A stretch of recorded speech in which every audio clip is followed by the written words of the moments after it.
पेट India TV, हर खबर सच्चाई। आपल्या इस्लामपूर नगरीमध्ये आज इस्लामपूर नगरीमध्ये आपण आपल्या या ईश्वरपूर नगरीत आपल्या सर्व तालुक्यातल्या शेतकऱ्यांच्या वतीनं आज या ठिकाणी ईश्वरपूर तहसील कार्यालयावरती शेतकऱ्यांच्या वतीनं धडक मोर्चा या ठिकाणी काढलाय। त्या मोर्चाच्या निमित्तानं या ठिकाणी या मोर्चास आलेले तालुक्यातून आलेले सर्व आमचे जीवा भावाचे शेतकरी बांधव या आंदोलनासाठी रणरागिणी बनून झाशीच्या राणीचं रूप घेऊन आलेल्या आमच्या तालुक्यातल्या सर्व माझ्या माय माऊली भगिनी आणि या कार्यक्रमाला आलेला सर्व शेतकरी बांधव तरुण मित्रांनो, आज आपण बघतोय की या महाराष्ट्रामध्ये म्हणण्यापेक्षा संपूर्ण देशामध्ये आदरणीय मोदीजींच्या नेतृत्वाखाली एक चांगलं केंद्राचं सरकार आणि या ठिकाणी आपल्या महाराष्ट्रामध्ये आदरणीय फडणवीस साहेबांच्या माध्यमातून एक चांगलं सरकार या ठिकाणी काम करत असताना पण या ठिकाणी हा गोवंश हत्याबंदी कायदा आला आणि या कायद्याच्या माध्यमातून काही अडचणी या ठिकाणी सर्वसामान्य शेतकऱ्यांपर्यंत कशा आल्या, कशा पोहोचल्या की जेणेकरून शेतकरी या आंदोलनामध्ये आज उडी घेत आहे। शेतकऱ्यांना या आंदोलनामध्ये आज उडी घेतलेला आहे, शेतकरी या आंदोलनामध्ये उतरलाय। त्याला कारण काय? हा कायदा आला पण आज शेतकरी रस्त्यावरती महाराष्ट्रातला नाही तर भारत देशातला काय यायला लागलाय? त्याला कारण आहे या गोवंश हत्याबंदी कायद्यामध्ये मुळात बघितलं तर हा कायदा शेतकऱ्यांपर्यंत येऊन पोहोचला कसा आणि शेतकऱ्याचा वोट कसा घ्यायला लागलाय?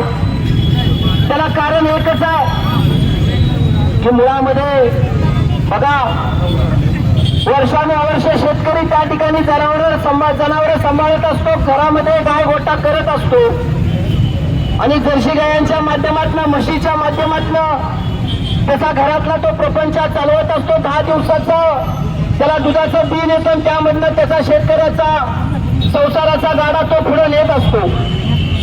पण आज ही अवस्था शेतकऱ्यांच्या वरती का आली? त्याला कारण आहे या कायद्यामुळे असं झालं की काही बोगस गोरक्षक या भारत देशामध्ये, या महाराष्ट्रामध्ये तयार झाले की ज्या बोगस गोरक्षकांनी त्यांना समजलंच नाही की खऱ्या अर्थानं आपण आपला देशी वाण जपला पाहिजे, म्हणजे देशी गाय जपली पाहिजे, देशी गायचं आपण संवर्धन केलं पाहिजे। अरे हा कायदा खऱ्या अर्थानं यासाठी झाला की आपलं खऱ्या अर्थानं देशी वाण जे आहे ते टिकलं पाहिजे आणि म्हणून देशी गोमाता, आम्ही सुद्धा शेतकरी बांधव म्हणतो की देशी गाय ही आमची गोमाता आहे। देशी गाईला आम्ही कधीही व्यापाऱ्याला त्या ठिकाणी विकायला देत नाही। देशी गाई आमच्या गोट्यामध्ये, आमच्या घरामध्येच तिचं संपूर्ण आयुष्य काढत असते आणि मग ही गोष्ट काय गोरक्षकांना समजली नाही, कळली नाही आणि त्यांनी काय केलं? त्यांनी जर्सी गाया सुद्धा पकडायला चालू केल्या पोलीस प्रशासनाला हाताखाली धरून, त्यांनी म्हशी सुद्धा पकडायला चालू केल्या पोलीस प्रशासनाला, ठराविक पोलीस प्रशासनाला हाताखाली धरून। आणि त्यामुळे आज असं झालं की व्यापारी गेल्या पाठीमागच्या 2-3 महिन्यापासून शेतकऱ्यांकडनं जनावरं घेण्याचं व्यापाऱ्यानं बंद केलं आणि मग शेतकऱ्याला खऱ्या अर्थानं कळालं की आपला जर एखादी जर्सी गाय भाकड झाली असेल जी फक्त आता 3 ते 4 लिटर दूध देत असेल आणि तिला जर आपण व्यापाऱ्याला विकली नाही तर माझा पुढे प्रपंच चालणार कसा? शेतकऱ्याचं गणित होतं की आपण एखादी भाकड जर्सी गाय जी कमी दूध देते ती जर आपण 25-30 हजाराला विकली आणि तिच्यामध्ये पुन्हा 25-30 हजार घातले तर तो शेतकरी नवीन जर्सी गाय विकत घेत होता। पण आज या बोगस गोरक्षकांच्या दादागिरीमुळे व्यापारी शेतकऱ्यांच्या दारात यायला तयार नाही आणि म्हणून आज शेतकऱ्यांच्या दारामध्ये तशाच घरामध्ये भाकड गाया, जर्सी गाया पडून आहेत, म्हशी पडून आहेत, रेडे पडून आहेत जर्शी गाईला झालेलं बारकं पाडं घरात पडून ऐक नसेल तर पाडं माणसं नेऊन डोंगरात सोडायला लागली, त्या पाड्यांना कुत्री खायला लागली. अरे एवढी वाईट अवस्था खऱ्या अर्थानं या कायद्याच्या आडून काय लोकांनी केली, कारण त्यांनी त्यांचा धंदा या कायद्याच्या आडून त्यांनी त्यांचा धंदा चालू केला होता धंदा. आणि ही टोळी मोठ्या ही टोळी बारकी नाही, ही टोळी छेडण्यासाठी आपल्या सगळ्या शेतकऱ्यांना एकत्र यावं लागणार आहे, संघटित व्हावं लागणार आहे. तेव्हा या टोळीचा खऱ्या अर्थानं लक्षात ठेवा आपण उत्मात त्या ठिकाणी थांबवू शकतोय. ही नाना लोक पोचलेले वेळे आहेत बघा. काही जण म्हणतात की आता सदाभाऊ त्यांची संघटना कसायाची बाजू घेते, सदाभाऊने धर्म बदलला, त्या ठिकाणी सदाभाऊ का आता मुस्लिम झाले काय. अरे बाबांनो, आमच्यासाठी मुस्लिम, हिंदू, जैन, शीख, दलित धर्म नाही, आमच्यासाठी एकच धर्म आहे. आणि आमचा धर्म कुठला असेल तर तो जातीवंत शेतकरी आणि शेतकरी आणि शेतकरी.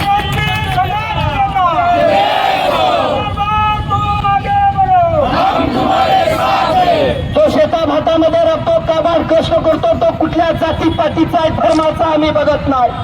तो शेताभातामध्ये आपल्या खऱ्या अर्थानं घाम गाळतो, कष्ट करतो आणि या जगाचा पोशिंदा बनतो.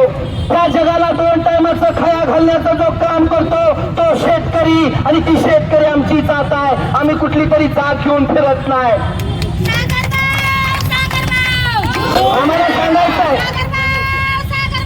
आम्हाला सांगायचं आहे की काही लोकांनी सांगितलं की आम्ही हिंदू आहे. अरे आम्ही कोण आहे? आम्ही सुद्धा वर्षानुवर्ष हिंदू आहे. आम्हाला कुणी शिकवायची गरज नाही की हिंदू धर्माची संस्कृती काय आहे. आम्हाला हिंदू धर्माची संस्कृती माहित आहे. त्या संस्कृतीचं जतन करण्याचं काम ग्रामीण भागातला शेतकरी माझी माय माऊली करत आहे. अरे तुम्ही कधीतरी जे भांडते ठराविक गोरक्षक आहेत तिने यावं, त्यांना एवढंच वाटतंय ना, म्हशी पळवाव्या, जर्सी गाई पळवाव्या. ही बघा नाना, ही एवढी हुशार आहे, एवढी हुशार आहे ती नितीन शेठ. त्यांना ताजा गबगबुलीत माल खायला पाहिजे. म्हणजे लहानपणापासून पाळायचं नाही, तयार झालेला आयटम त्यांना पाहिजे. तयार झालेला आयटम खाया गावतोय कना कना कना कना कना. म्हणून पहिल्यापासून अजिबात एक जनावर पाळायचं नाही. पुण्या मुंबईत ऑफिस करायचे, कुठेतरी एखादा फोटो देशी गाईचा लावायचा, सकाळी उठायचं, तिला पाया पडायचं, भगवान नाम ओढायचा, हातावर बसणं खांद्यापर्यंत भगव्या दोऱ्या बांधायच्या आणि म्हणायचं झालो मी गोरक्षक. अरे तुम्ही गोरक्षक असाल पण आम्ही गोपालक आहे, गोपालक. आम्हाला रक्षण करायचं कुणी गोमातेची गरज नाही. देशी गाय आमच्यासाठी गोमाता आहे. अरे आमच्या गावातला एखादा शेतकरी, आज इथं भाटवड्याचे शेतकरी आहेत, आज देशी गाय आपल्या दारात आहे. मागच्या 1 महिन्यापूर्वी त्या देशी गायचा पाय मोडला होता. शेतकऱ्यानं पदरचे 15,000 घातले आणि त्या देशी गायच्या पायाचं प्लॅस्टर करून आणलं. आम्हाला कळतं कुठलं वाण विकायचं कुठलं वाण विकायचं नाही. त्या महाराष्ट्रामध्ये देशी वाण खिल्लार जात जपण्याचं काम खऱ्या अर्थानं महाराष्ट्रातला शेतकरी करतोय. अरे ह्या बैलगाड्यांच्या ज्या शर्यती होतात त्या कुणामुळे? सर्वसामान्य शेतकऱ्यामुळं आणि शेतकऱ्याच्या तरण्या बांडखोरामुळं. खिल्लार वाण जपण्याचं काम, बैल जपण्याचं काम आमचा गावगड्यातला शेतकरी करत आहे. पण आज दुसऱ्या बाजूला ठीक आहे, मान्य करू की गाईच्या पोटात 33 कोटी देव यांना दिसतात. पण नाना आता असं झालं अमोल भाव की म्हशीच कडवी पकडायला लागली. त्यांना काय म्हशीच्या पोटात पण 33 कोटी दिसायला लागलं. ते परवा पुण्यामध्ये एकबोटे म्हणले सदाभाऊला काय कळतं, रेडं सुद्धा विकायचं नाही. अरे रेडं गोळा करतो पुण्यात पाठवतो, घ्या जेवढं रेडं पाहिजे तेवढं तुम्हाला. काय करायचं रेडं आम्ही? आज एखादी जर्सी गाय भेकड गाय घरात सांभाळायची तर महिन्याला 4 आणि 5 हजार खर्च आहे. आणि तुम्ही आम्हाला म्हणता आम्ही दलाल आहे, व्यापारी आहे, व्यापाऱ्यांची बाजू घेतोय. अरे आमचं गोरक्षकांना आव्हान आहे, जर तुम्ही उत्तम काम करत असाल गाड्या पकडून कशाला दाखवताय हो? गाड्या व्यापाऱ्यांच्या पकडून की आम्ही सेवा केली. एवढीच हाऊस आहे तर बजरंग भाऊ सगळ्या गावागावात तालुक्यात फिरा, प्रत्येक गोट्यात 2-3 भाकर गाया गावतील्या, जर्सी गाया या आम्हाला पैसे 25-30 हजार आणि पाहिजे तेवढ्या तुमच्या गोशाळा तुडुंब भरून टाका. हाऊस आहे तर गावागावात या ना, फिरा ना. गावागावात फिरणार नाहीत. व्यापाराच्या दृष्टिकोनातनं जिथं बाजार असतो त्या बाजाराच्या बाहेर एखादी स्कॉर्पिओ उभा करणार, त्याच्या टुलकीनं दोघं तिघं बसणार. व्यापाऱ्यानं शेतकऱ्यांकडनं जर्शी जनावरं घेतली, टेम्पो भरला की ही गडी त्याच्या मागनं गाडी घेऊन सुटले मोगावा घेत. हीच म्हणतात आम्हाला मोगावा लागलेला. काय मागावा मोगा लागलेला यांना की ह्या बाजारातनं गाडी सुटली. अरे कशाला बाजारात जाताय? आमच्याशी या भेटा आम्हाला गावागावात तुम्हाला 50-60 म्हशी रेड जर्शी गाय आम्ही देतो. या आम्हाला पैसे तुमच्या हिंमत असेल तर. आमचा धंदा जर कोण शेतकऱ्यांचा व्यवसाय उतरायला तर त्यांना भाव म्हणले तसं नांगर लावल्याशिवाय आम्ही शांत बसणार नाही. सगळं उपडून टाकणार. असतील तुमच्याकडे गुंड, असतील माणसं देणार धमक्या, तुम्ही त्या धमक्या काय करू शकताय? गोळ्या घालू शकताय. अरे शेतकऱ्यांसाठी गोळ्या खायला छातीवरती सुद्धा आम्ही मागं पुढे विचार करणार नाही. आज हा प्रश्न घेत असताना सत्तेच्या माध्यमातून सरकार आपलं तरी आमचं सांगणं आहे की अरे हा कायद्यात बदल करा, नाहीतर भविष्याच्या काळामध्ये शेतकऱ्यांच्या गोट्यामध्ये तुम्हाला कुठलंही जनावर दिसणार नाही. शेतकऱ्याला अडचणीत आणणार ह्या जगात कोण राहिलं? सगळे अडचणीत आणायला लागले सगळे. जो तो शेतकऱ्याच्या जीवावर उठतो, जो तो शेतकऱ्याच्या जीवावर उठतो. ह्या बोरगाव मध्ये मागच्या आठवड्यात ह्या बोरगाव मध्ये मसूदच्या वाडीचं बारकं 4 खोंड पकडली, पाळं गैला जर्शी गैला झालेली. 2-3 गोरक्षक म्हणले त्या पैसे नाहीतर बोलू तर पोलीस. अहो मसूदच्या वाडीतली माणसं गेली 30-40 आणि त्यांना म्हणली तुला लय खाज आहे ना, तुझ्या घरात ही जर्शी खोंडण हे आणि आम्ही 2-2 महिन्याला बघायला येणार, तू सांभाळतोयस का? तुझ्या ताणत आहे ना, फुकट घेऊन जा आणि सांभाळून दाखव 1 वर्षभर. मग कळतं वैरण काढताना, वैरणीचा पिंडा बांधताना, चांगला गेल्यावर शान कुठं कुठं घुसतंय, माती कुठं कुठं जात्या. ज्या माणसांनी आयुष्यामध्ये कधी दुधाचा धंदा केला नाही, दुधाचा व्यवसाय केला नाही, ज्या माणसांनी उभ्या आयुष्यामध्ये स्वतःच्या दारात एक जनावर पाळलं नाही, ते आज स्वतःला गोरक्षक बनवून जर आपली दिशाभूल करत असेल तर शेतकरी भावांनो, पक्ष धर्म जात पात बाजूला ठेवा आणि शेतकरी जात डोळ्यासमोर ठेवून सगळ्यांनी एकत्रित या. आणि म्हणून आम्हाला जे काही वाईट अनुभव ह्या 2 महिन्याच्या कालावधीमध्ये आले, ठराविक भागात यांचे माणसं आहेत, ते एका माणसाला जर कुणी यांच्यावर प्रहार केला तर मोबाईलला फोन करून धमक्या देतात. पण या धमक्यांना आम्ही भिणारे नाही. आमचं उभा आयुष्य संघर्षामध्ये गेलाय, लढण्यामध्ये गेलाय. ज्याच्या पाचवीला आज खऱ्या अर्थानं संघर्ष पुजलेला आहे, त्या माणसांना तुम्ही संघर्ष शिकवू नका. म्हणून हा लढा येणाऱ्या काळामध्ये आपल्याला तीव्र करायचा आहे. जर ह्या लढ्यामध्ये आपल्याला यश नाही आलं तर भविष्याच्या काळामध्ये भाकड जनावर घेऊन सांगलीच्या कलेक्टरवरती 1000 जनावर घेऊन आपल्याला जावं लागणार आहे. 1000. पण आपण मागं थांबायचं नाही. अरे शेवटी काय करणार आम्ही? आमचा पोटाचा प्रपंचाचा तो व्यवसाय आम्ही चालवणार कसा? आणि ह्यांचं बघा, त्याच्यापेक्षा वाईट काय बघा. 2 मिनिटं बोलतो अजून. त्यांनी जनावर पकडल्यावर कोर्ट निकाल देत नाही वर्षभर. एका जनावराला ही अक्का, एका जनावराला दिवसाला जर्शी गायला 500 रुपये खवटी लावतात. खवटी माहित आहे का? कवा ऐकलाय का शब्द? आम्ही पहिल्यांदा पुण्यात गोशाळेत गेलो, ऐकला. म्हटलं आमची जनावरं द्या, तर ते म्हणले एका म्हशीला दिवसाला 500 रुपये खवटी द्या. आपल्याच म्हशी पकडल्या तिन्ही निवांत आहेत गडी, आणि 3 महिन्यानं एका म्हशीचं आपल्यालाच म्हणतात 50,000 रुपये द्या. दिवसाला 500 न 3 महिन्याचं झालं 45,000. 11 म्हशींचं झालं 5 लाख. 10 रेडकं होती, एका रेडकाला म्हणले दिवसाला 350 रुपये द्या, म्हणजे महिन्याला झाले 10,000. अरे आम्हाला शेतकऱ्याला म्हस पाळायला मग अनुदान द्या ना. 15,000 तुमच्या दम असेल तर आम्ही सगळ्या म्हशी पाळतो. आणि ज्या कायद्यामध्ये ज्यावेळी हा कायदा झाला त्यावेळी किरण भाऊ स्पष्ट सांगितलंय की या कायद्याच्या माध्यमातून की गोशाळेमध्ये फक्त देशी गाया गेल्या पाहिजेत. कारण सरकार हे देशी वाण सोडून इतर म्हशीसनी जर्सी गायसनी अनुदान अजिबात देत नाही. मग तुम्ही पकडता कशासाठी, नेता कशासाठी? शेतकऱ्याचा माल तुम्हाला ऐकता कशासाठी पाहिजे? अरे काबाड कष्ट करा, शेताभातात या, गावाकडे या, राबा, गोटे करा, 50 काही 100 500 जर्शी गाया करा, पण शेतकऱ्यांच्या जीवावरती उठू नका, असं तुम्हाला आव्हान आम्हाला करायचं आहे. 2018 आपण मोठी ऊस परिषद त्या ठिकाणी कोडोलीला घेतली. त्या माध्यमातून कोडोलीला आपण साखरेची आधारभूत किंमत मागितलेली. त्यावेळी आपल्या सरकारनं आदरणीय मोदीजींनी 33 रुपये किलो साखरेची आधारभूत किंमत ठरवली. आणि मागच्या 2-3 वर्षामध्ये 5 वर्षामध्ये संघटना थोडी थंडावलेली बघून पुन्हा साखर सम्राट जरा थैया माचायला लागलेत, म्हणून आपल्याला संघटन करायचं आहे.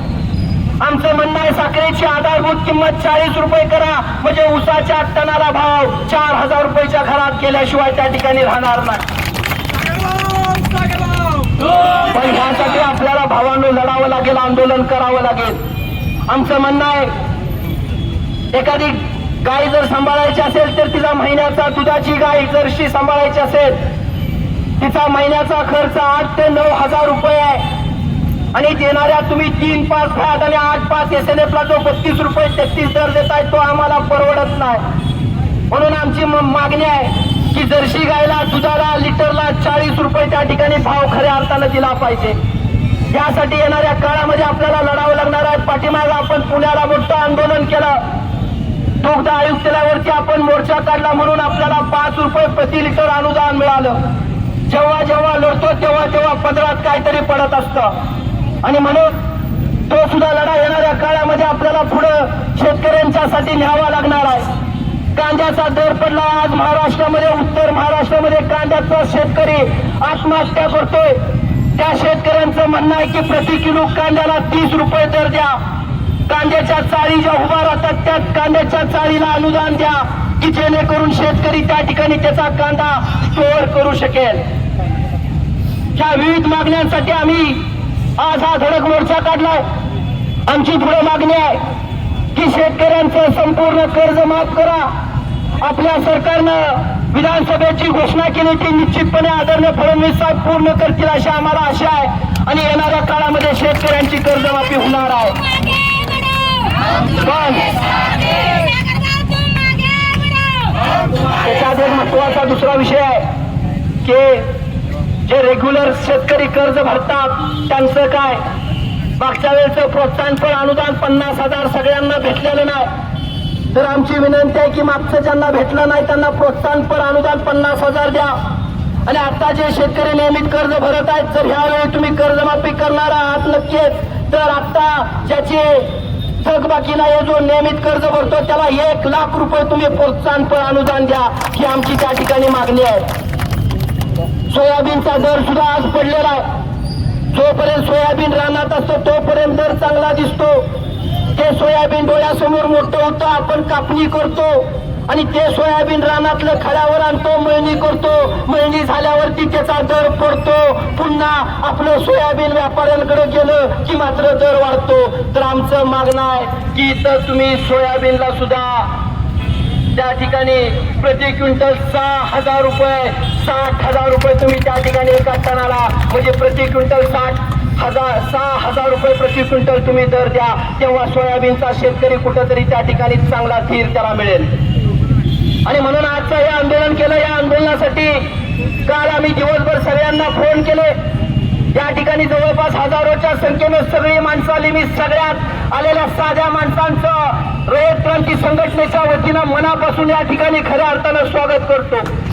कारण ही सगळी जी आलेली मावळं आहेत, सगळं मावळं साधं शेताभातामध्ये काम करणार आणि काबाड कष्ट करणारी मंडळी आहेत. अरे आमचा थेट संपर्क सर्वसामान्य माणसांशी आणि डायरेक्ट संपर्क खऱ्या अर्थानं शेताभातामध्ये राबणाऱ्या व्यक्तींशी आमचा थेट संपर्क आहे. सत्ता येते सत्ता जाते, सत्ता येते सत्ता जाते. सत्ता कुणाच्या पाचवीला पुजलेली नाही, पण मिळालेल्या सत्तेच्या माध्यमातून लोकांचे प्रश्न सोडवायचा हा त्या सदाभाऊंच्या माध्यमातून खऱ्या अर्थानं आम्हाला पुढे न्यायचं आहे.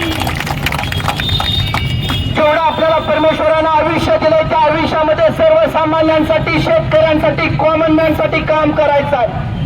आपल्या पदाचा खऱ्या अर्थानं फायदा हा जनतेसाठी द्यायचा. आपल्या पदाच्या माध्यमातून माझ्या दारामध्ये आलेला सर्वसामान्यता एखादा प्रश्न कसा आपल्याला सोडवता येईल यासाठी खऱ्या अर्थानं छत्रपती शिवाजी महाराजांचा आशीर्वाद घेऊन येणाऱ्या काळामध्ये काम करायचं आहे. आणि म्हणून या रयतेचं एक मजबूत संघटन या तालुक्यामध्ये आपण उभा करूया. 12 बुलतेदारांना संघटित करूया, 12 बुलतेदारांना एकत्रित करूया. ज्या छत्रपती शिवाजी महाराजांनी 12 बुलतेदारांना एकत्रित केलं, संघटित केलं आणि स्वराज्याची स्थापना केली, तीच रयत क्रांती संघटनेची स्थापना ज्या पद्धतीने झाली ती मुहूर्तमेढ आपल्याला पुढं 12 बुलतेदारांना एकत्रित घेऊन खऱ्या अर्थानं करायची आहे. अरे आज कोण दलित असेल, कोण रामोशी असेल, कोण वंजारी असेल, कोण नाभिक असेल, कोण माळे असेल, कोण ओबीसी असेल, कोण साळे असेल, कोण लोहार असेल, मराठा समाजामध्ये कोण खऱ्या अर्थानं विस्थापित मराठा असेल, त्या सगळ्या माणसांना बरोबर घेऊन जाण्याची ताकद आणि धमक खऱ्या अर्थानं सदाभाऊ खोत या नावाच्या व्यक्तीमध्ये आहे. आणि म्हणून तुम्ही या ठिकाणी सगळेजण आलात, उपस्थित राहिलात, त्याबद्दल मी आभार मानतो. आणि शेवटी एकच मुद्दा सांगतो की हा गो हत्याबंदी कायद्यात नक्कीच सुधारणा झाली पाहिजे. ना येणाऱ्या काळात लाखोंच्या संख्येने शेतकरी रस्त्यावर उतरल्याशिवाय राहणार नाही. कारण आम्हाला कोण जरी काय म्हणत असलं तर लक्षात ठेवा, भले व्यापारी असू दे किंवा भले गोरक्षक असू दे, ती दोघं सुद्धा जनावरं पाळत नाही, ती दोघं सुद्धा लहान जनावरं मोठं